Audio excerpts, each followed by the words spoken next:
he was saying.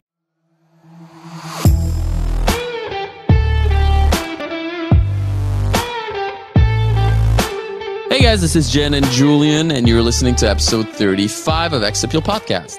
So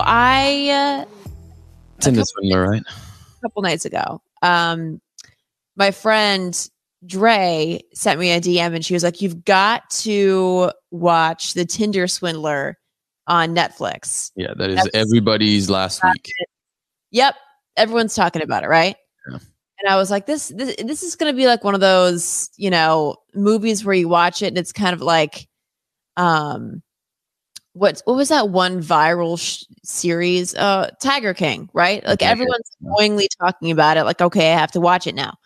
So I watched it last night. And have you seen it yet? Yeah, I was cracking up the whole time. You were cracking up. Why were you cracking up?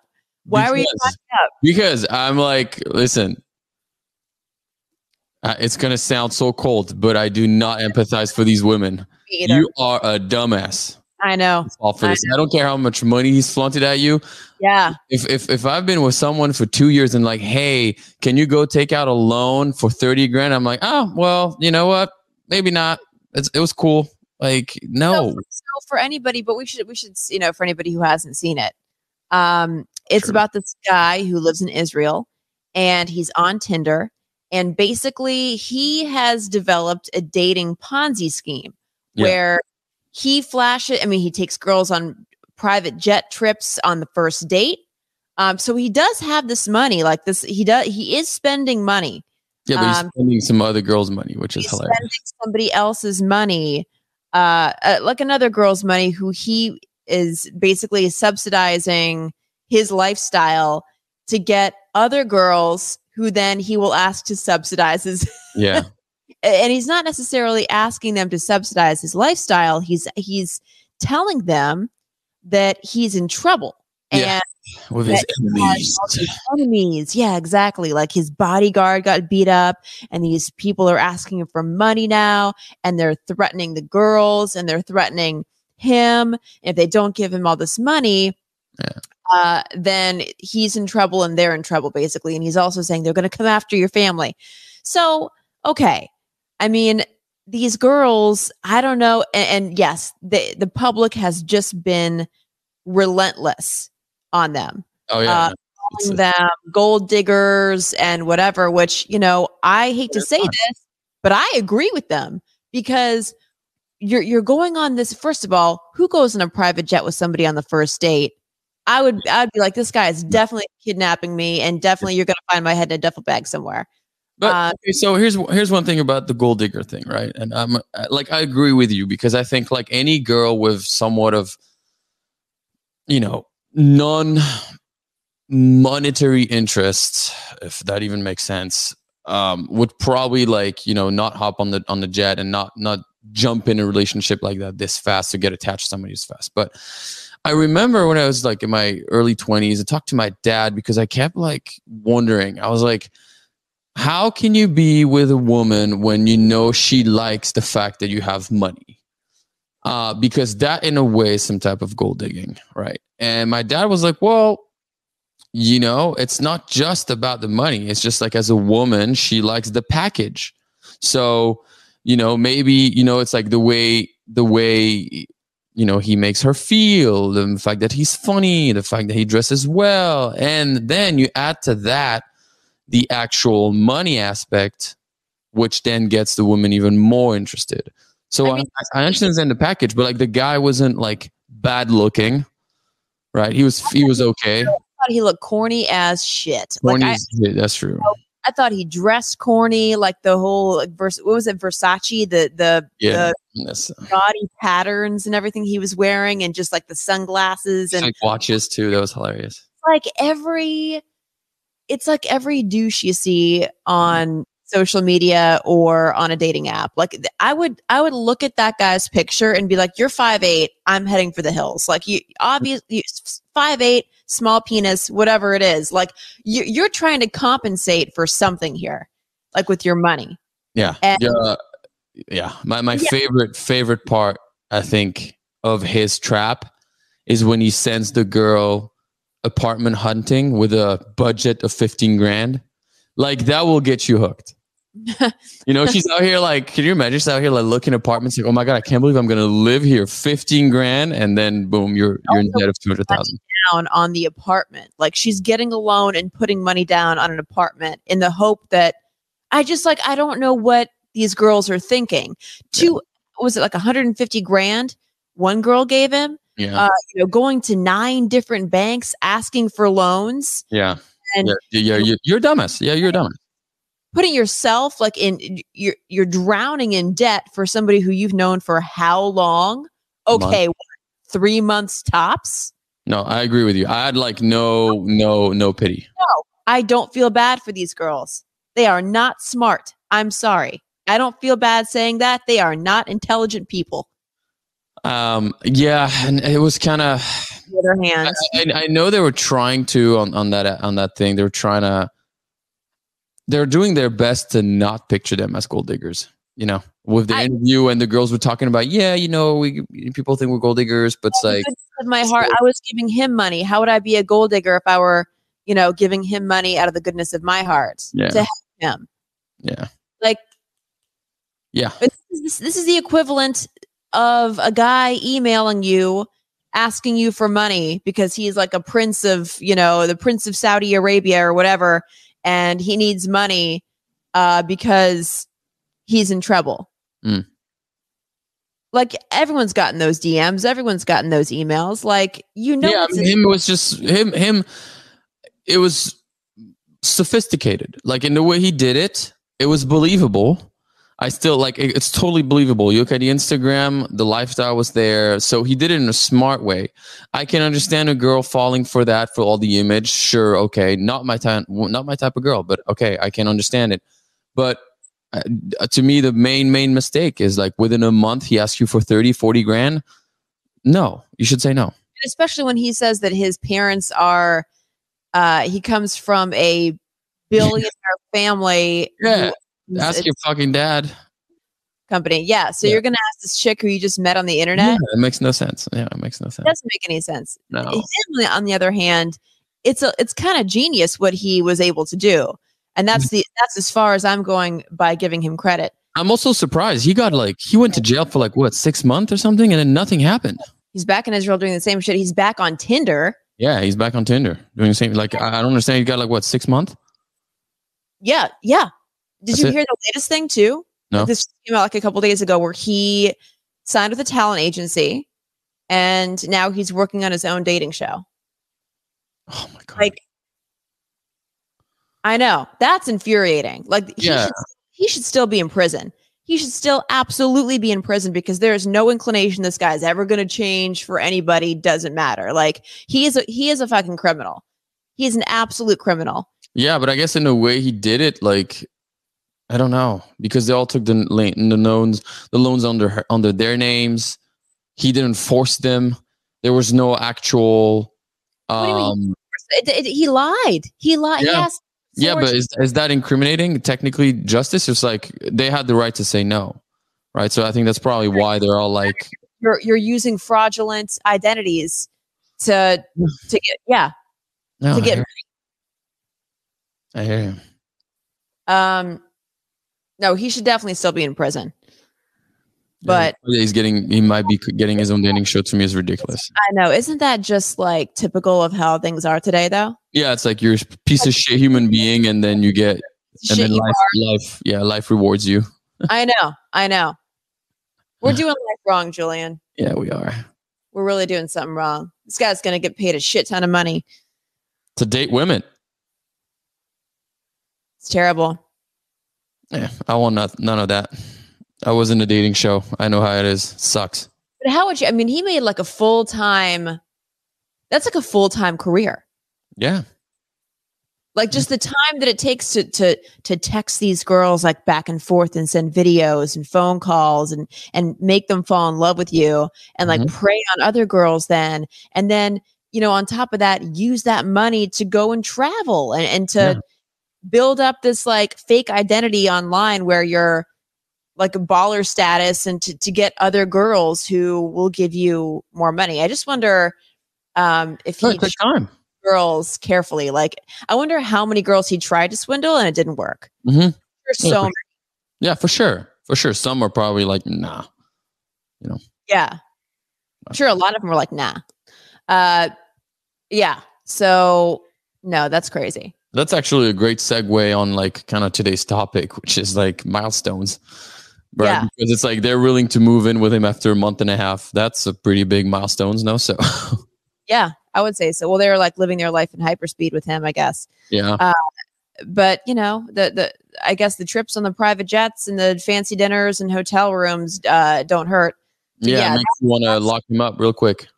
No, that's a timeline that doesn't make any sense to me. But if you're living in a normal, if you're a normal person with a normal life, then yeah, I mean, I don't know. What do you think? There's a timeline for every milestone in a relationship, I would say.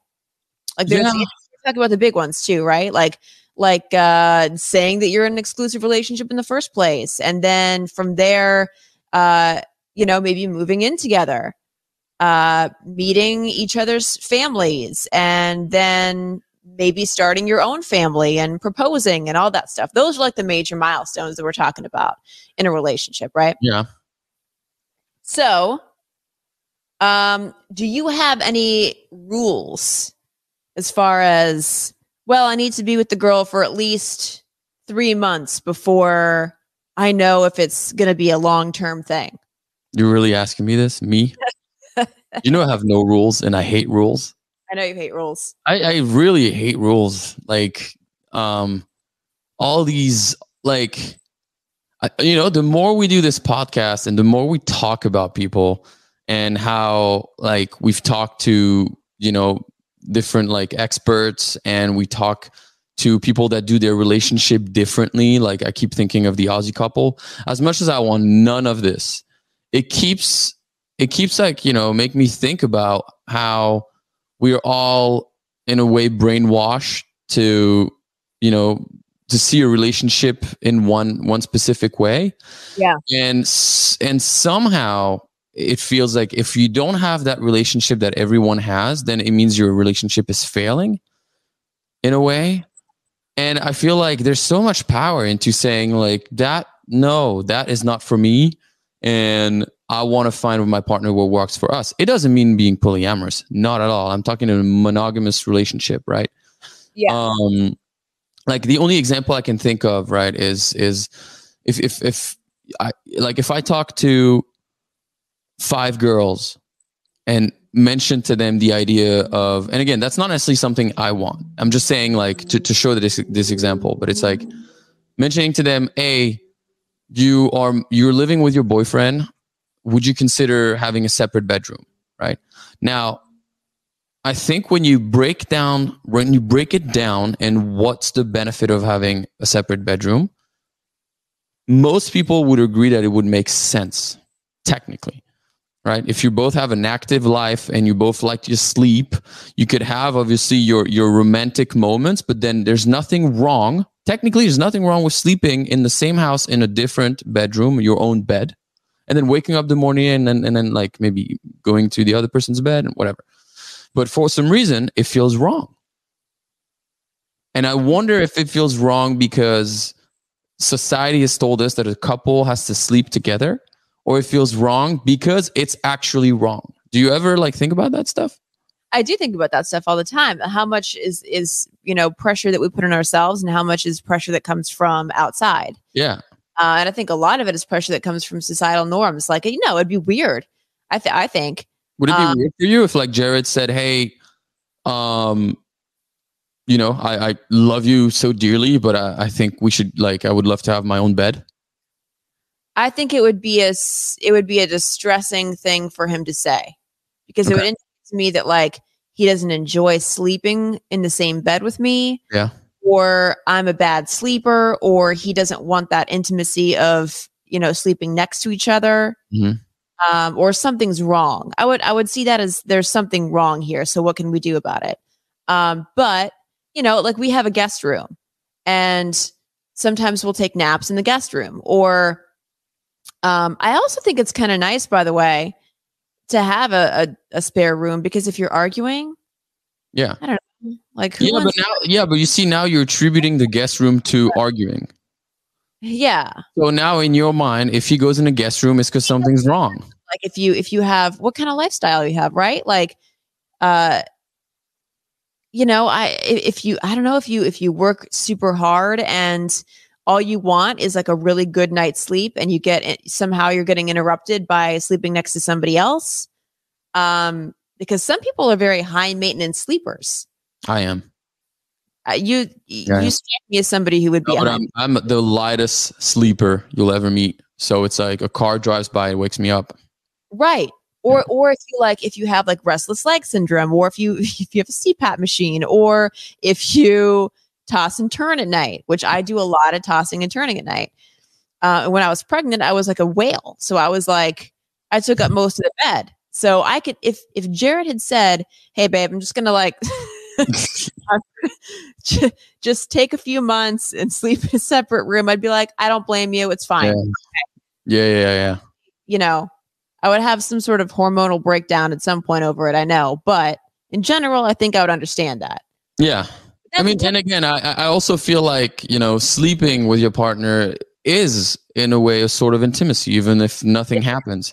But when you really like dumb it down, when you really think about it, it's two people being unconscious next to each other, you know, technically speaking. Like if you really want to dumb it down, and if I want to play devil's advocate for this, in bed, there's a lot of stuff that happens in bed. There's, I mean, the obvious sex. There's, you know, you can talk to each other like at the end of the day and kind of, you know, recap your day if you didn't have time elsewhere to do it. You can read together. You can watch movies together. No, yeah, there's a ton of intimacy stuff that are needed, I believe, in a relationship that happens when you sleep together. Totally separate sleeping arrangements. Yeah, you know, I absolutely agree. I was just using this in terms of the idea that, you know, when we talk about milestones, it seems like everybody has these milestones, but technically deep down they might be different for everyone. Yeah, so for example, things, you know, for example, is it a big thing for you to meet the parents or to introduce your partner to your parents?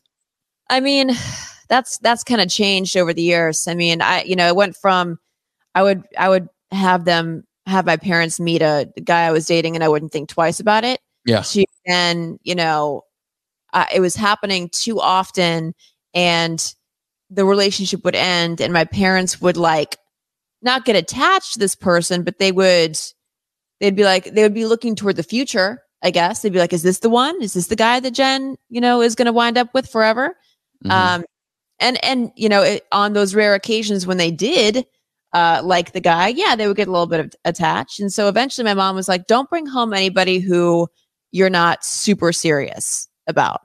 Wow. And the next person I brought home after she said that was Jared. Okay. So, yeah, just because I think it complicates things unnecessarily. Like when I was young and I was going on dates in high school, like no big deal. But like now, high school, yeah. But I mean, like in your early 30s. What about you?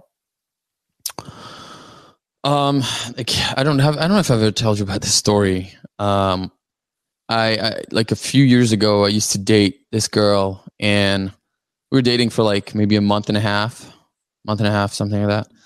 And my mom was visiting me during that time. Oh, like, you did tell me this story. Yeah. So my mom was visiting, and you know how like I see her maybe once a year.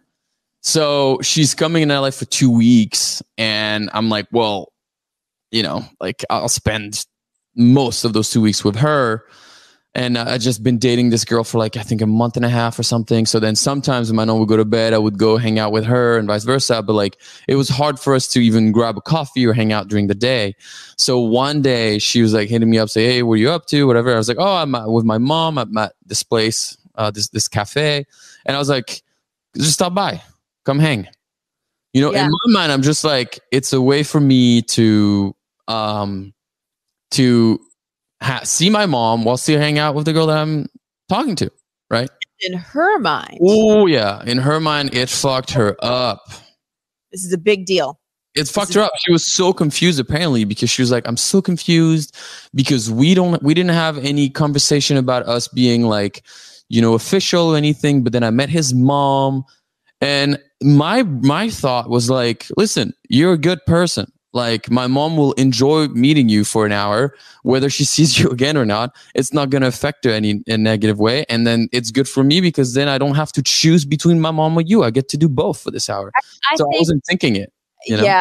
So I think that the default, and anybody who's listening to this and they're thinking about making the introduction or in a similar situation to you, just know this: meeting the parents in general is a big deal. It doesn't matter. It is generally accepted that meeting the parents is a big deal in a relationship. That means, whoever you're seeing is worthy enough to be introduced to your family. That's how I look at it. And I think that's how a lot of other people look at it too. Sure, but isn't anybody who you date for X amount of time, longer than a month, technically worthy? I mean, you're spending a month with them. Not necessarily. Not necessarily. Especially if you have a busy life and you're only seeing that person like once a week or like once. Yeah. Well, yeah. You're not spending every day together. So just know that is a big deal. And if depending on how you want that to be received by the person you're dating, like just have the conversation with them. Be like, hey, listen, I know it's generally a big deal for someone to meet the parents, but for me, it's really not. This is not like a sign of anything. My mom's going to be here this week. Yeah, I should have warned her. Yeah. Yeah. I think that's what, yeah. I mean, it's a tough conversation to have because you run the risk of the girl saying, oh, why is he prefacing it with, this is not a big deal? Does he not like me enough? Yeah. Or you don't win basically in this. Yeah, you don't win. You can't win. So I don't know. I kind of think that whenever you feel it's comfortable to introduce your main chick or your side piece to your family, go ahead and do it. What about, like, I look at how I met my girl's parents. Like, it was never an official dinner seated down. It was just kind of like, hey, we're all having barbecue, why don't you stop by? And then one day I stopped by and then I talked to them, and then another time we stopped by, and I was just like supernatural. It didn't feel like a big deal.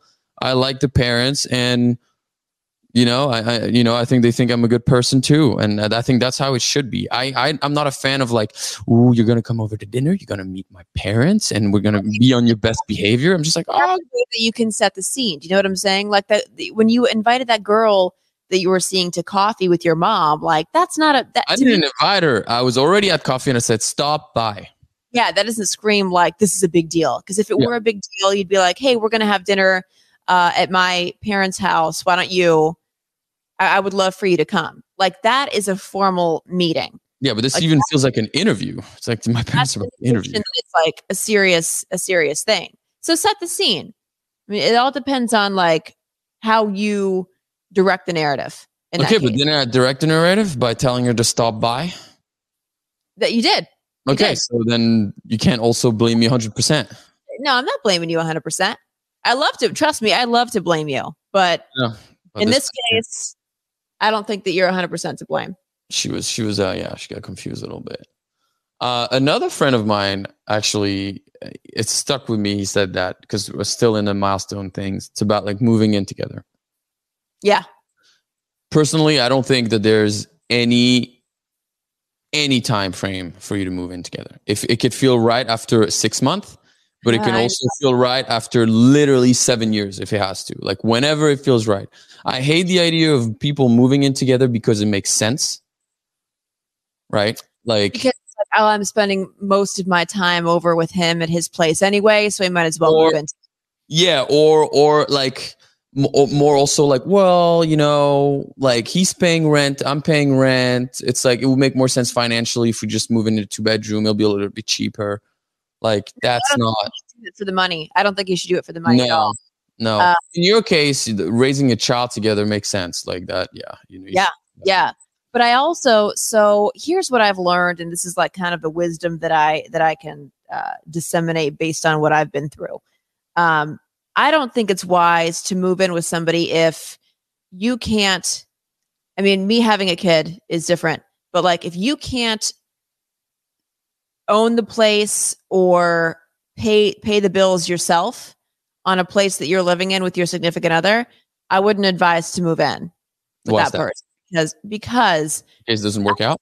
as soon as there is an imbalance in the dynamic there, like if you are, so for example, this happened to me twice where I moved in to a place that I couldn't afford on my own.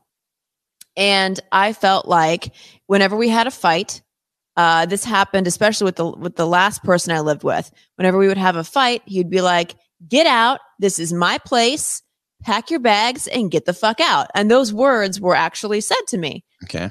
Screamed me on a number of occasions. So I'm a little bit traumatized by that, but I then made it a rule: if I can't afford the place myself, if I can't, do this on my own, if the house isn't in my name, then okay, but then because you don't that's my point, because cloud hanging over you. but you could technically be able to afford the place if the lease is under his name. It's still technically his house. So the money here, I think it would make more sense than to make sure that your name's on the lease. If it's in both of your names, if it's in both of your names, yes. That way you have an equal ownership over the property. Yeah, I think then the money doesn't mean anything then. Because there is such a thing as financial abuse too. You have then the person who your I don't know, your boyfriend or your husband or whatever. The last thing you want to hear is "get out of my house," and that makes you act differently in a relationship. I think it makes you walk on eggshells, or it makes you afraid to bring up certain things for fear of getting kicked out of the place that you call home. Yeah.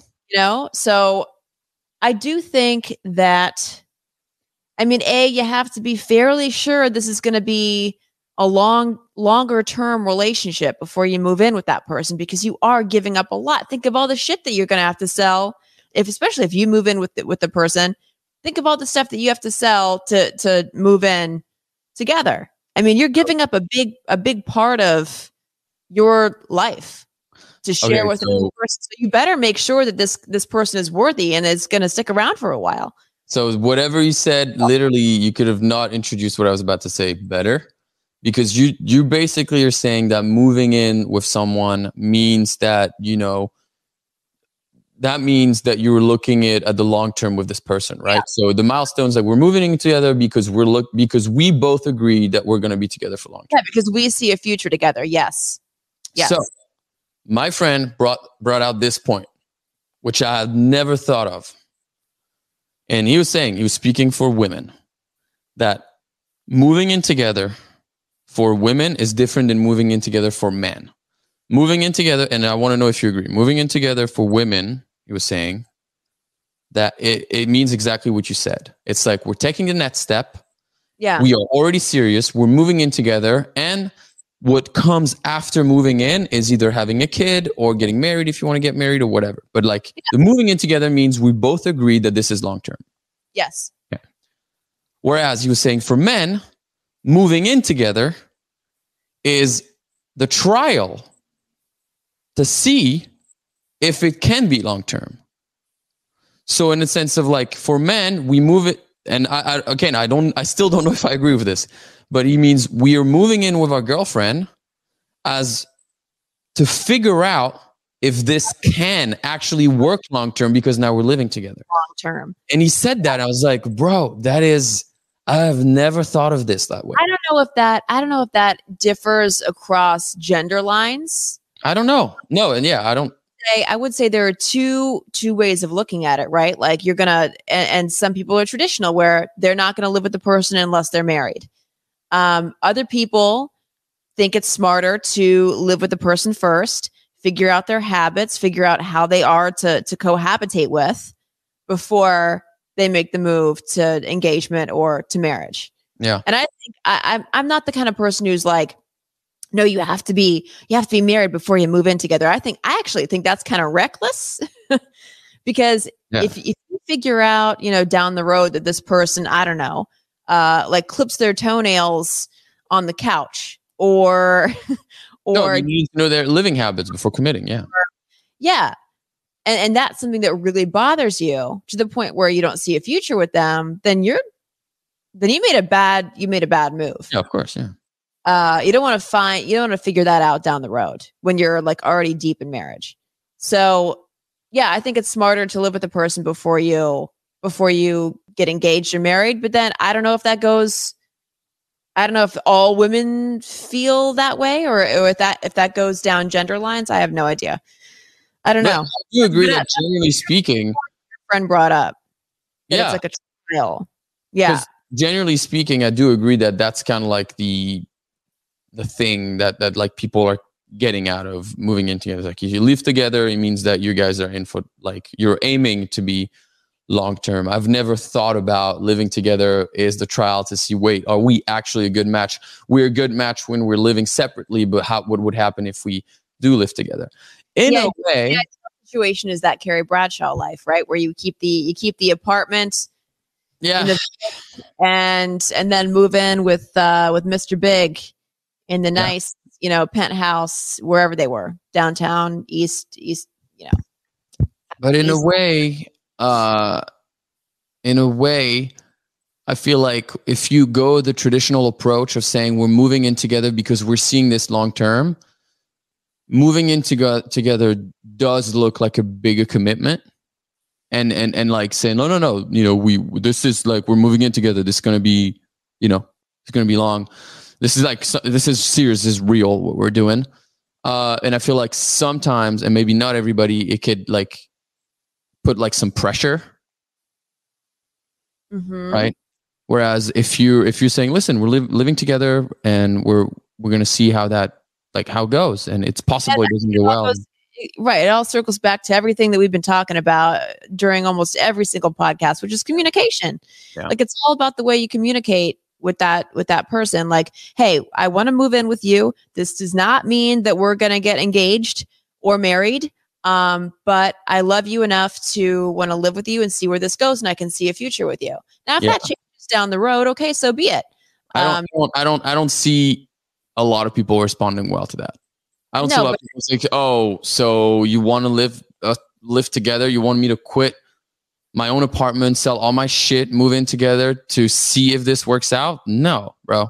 I totally understand the other person saying, fuck off. Like, the implication, you can see a future with that person, but whatever happens after that, then if the woman or the man starts to put this arbitrary timeline on it, where it's like, we moved in together and now, it's been 6 months. Why haven't we talked about marriage? 6 months? Yeah. After moving in together, 6 months? Jesus Christ. Well, you know what I'm saying? Yeah. I'm just throwing out like a time, but I mean, I kind of feel like that's a conversation that you have down the road. That's not something that you have before you move in together. Because you're right. Who would sign up for that kind of, who would respond well to that kind of conversation where you would say, it doesn't mean that we're going to get married yet. Yeah. We want to live with you. Oh yeah, absolutely. And who would be put off, by that kind of conversation. It's very complicated. For sure. And it'd be like, well, you want to try it out by moving in together? Why don't you fuck off? How about you figure it out first and then we do it? Yeah. It is. But I thought it was an interesting point. No, nobody takes moving in with somebody else lightly. Can we agree on that? Yeah, nobody does. I agree with you. It is a serious thing. So, okay. But my point is, could it be rethought? I don't think, I think no, because especially after this pandemic, when it's like hard to get jobs and people lose their jobs and they can't find work. Like people don't have the resources to fuck around right now. Like, if so then don't move in together, because like we just said, there's not the right way not the right thing to move in with someone for financial stuff. At risk, then don't do it. And if in any way your gut is telling you this isn't the right thing to do right now, then don't do it. And don't do it because you're afraid of having the conversation with the guy like, hey, I don't think the time is right, or I'm not ready yet. Don't acquiesce and like say, hey, I'm gonna yeah, I'm going to go for it, take my chances and see how this goes, even if it doesn't feel right because I don't want to offend him. Don't ever do that. No. Have the conversation, and if he doesn't respond well to it, then maybe the relationship was not meant to be in the first place. And just, you got to be at peace with that. Now, do you feel like that's a deal breaker? What?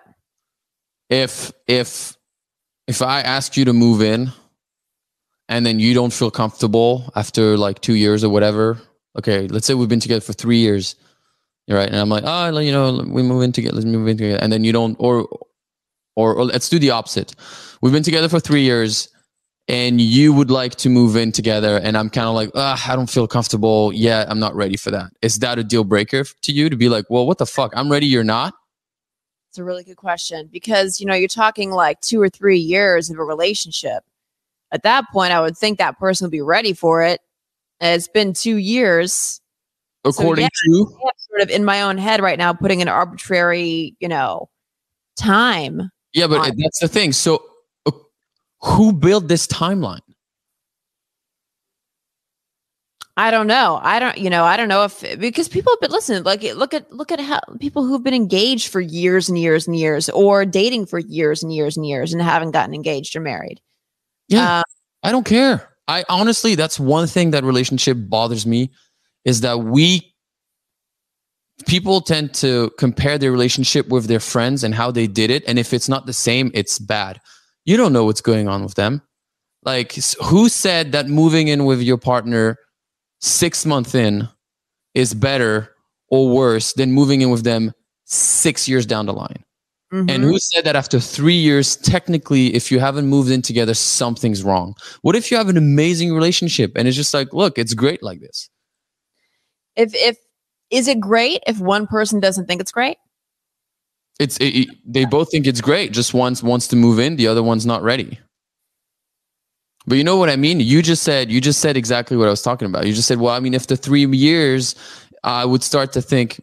Says who? Who said that 3 years was the time when you need to rethink your relationship? I feel like a lot happens in between, though, right? There would have to be a lot of conversations that happen. It's not like, you know, you're blissfully happy for 2 or 3 years being together, and then all of a sudden a light bulb comes over your head and you say, hey, let's move in together. And the guy's like, no, or I'm not ready. I mean, I feel like there's a lot of conversations that would lead up to that. Yeah. A lot of going conversations that would lead up to that. Like, how serious are you about this? Do you see a future with us? I mean, all those conversations happen like over the course of 2 or 3 years, I would have to imagine, before you get to that, like, and that way no one's surprised. You've already had these conversations. Yeah. And that is one thing about all this podcast that we've done that I have learned and that I'm trying to like incorporate is this raw honesty that their partners are having with each other, to the point that they're so honest, they're even losing their partner because of how they feel and saying exactly how they feel.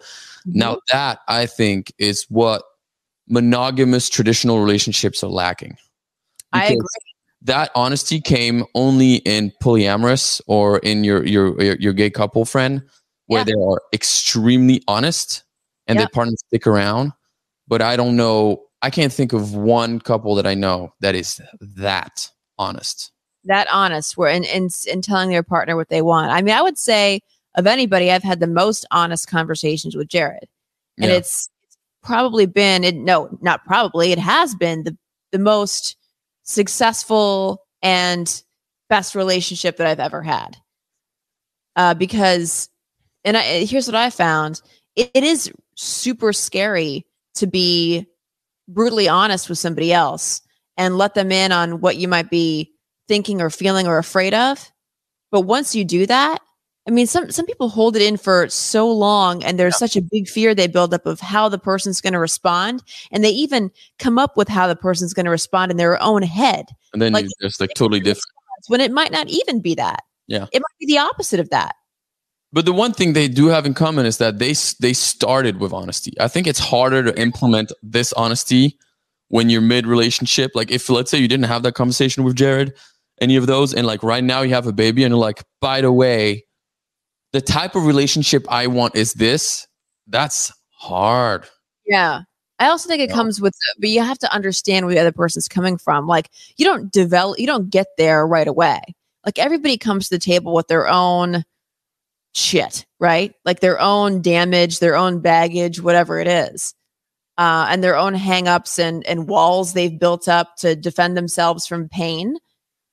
So you have to work on that as a couple. And I think that does take time. That doesn't happen right away.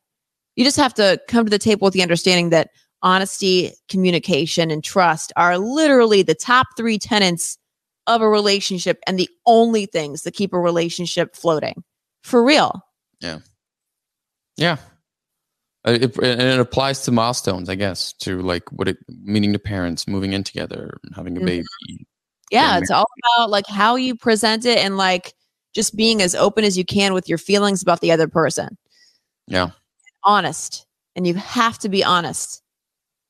Yeah. These are I think these are tough because sometimes you might risk hurting your partner. Mm-hmm. You know? And also risk hurting yourself too. Yeah. And sometimes you might also actually be genuinely surprised and be like, oh my God, I thought you saw things this way, but actually you don't.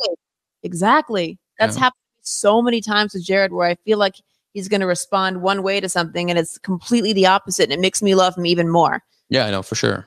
You know? Yeah. I mean, look, I feel like we've agreed mostly on a lot of stuff today.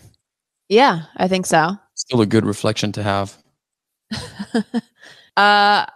If I can leave this podcast on a completely separate note. Yeah. Remember how I got the Oculus for Jared for Valentine's Day? Yeah. I'm obsessed. You like it? You know how much I love going out with my girlfriends, right? And like I'm a new mom and I never get to do that anymore. If it came down to a choice between going out on a Saturday night with my girls or staying in and playing Walking Dead Saints and Sinners on Oculus, it wouldn't be a hard decision is all I'm saying. What's the purpose of the game? Are you killing zombies? Dude. It is. I am just like blown away by how smart people are to even develop this kind of technology. But like in it, like you've watched Walking Dead. Obviously, zombies are coming after you. Blah blah blah. You're in New Orleans, and you have to go through all these different like levels where you unlock tasks, and then you have to kill zombies at the same time. And when they come after you, it's super scary because it looks like they're right there in front of you. And if you're wearing headphones like this, noise canceling headphones, you're like immersed in it. It's total immersion. It is total immersion. It is probably like if you want to get your girlfriend something super dope for any occasion, do the Oculus. I don't know if she's into that kind of thing. I wasn't into it. No. Now I am. And it's a good way of like escaping too. And you can do like meditation. So you can be like hanging out, like swinging back and forth on a hammock in a rainforest. Yeah. You know? No, for sure. I could see that. I know. I've been trying to find if there's a reality Call of Duty area. So yes, there is. I've seen like places where you're like on a treadmill that is round that walks multidimensionally, and you have your headset and you have the thing and you have a fake gun and you're like playing Call of Duty like if you really are. Because I wouldn't want to do that at home. I would want to do that like at an actual spot where you harnessed. And I want to know if that exists because this I would love to do. Yeah. Oh, so like not. I get it. Yeah. They also have what's that? And this game, by the way, is not cheap. It was like $40, but so worth it. They also have what's the number one game that I looked up for Oculus Quest 2, which is the one that we have. And the other cool thing is you can like streamcast it to your phone. Mm-hmm. So if there's somebody in the room with you, they can see what you're seeing and they can help you out. Yeah. Yeah. All right. That's what we did when we were watching porn. I gotta go. So people were looking at the phone of what I was watching and vice versa. That's great. Yeah. You should try that with him. Yeah, no, let's not do that.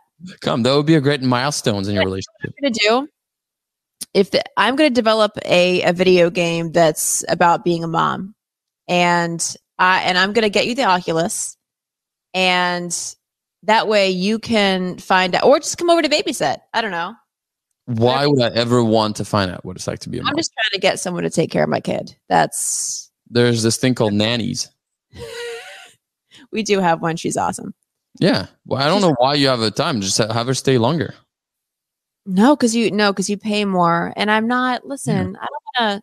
Can't you put him to preschool yet? Education. Preschool. Yeah, put him in preschool. They have daycare for infants. There you go. Do that. I don't know about that. Then don't complain. I'm a very nervous mother. Yeah. All right. So we'll see you next week. See you next week. All right.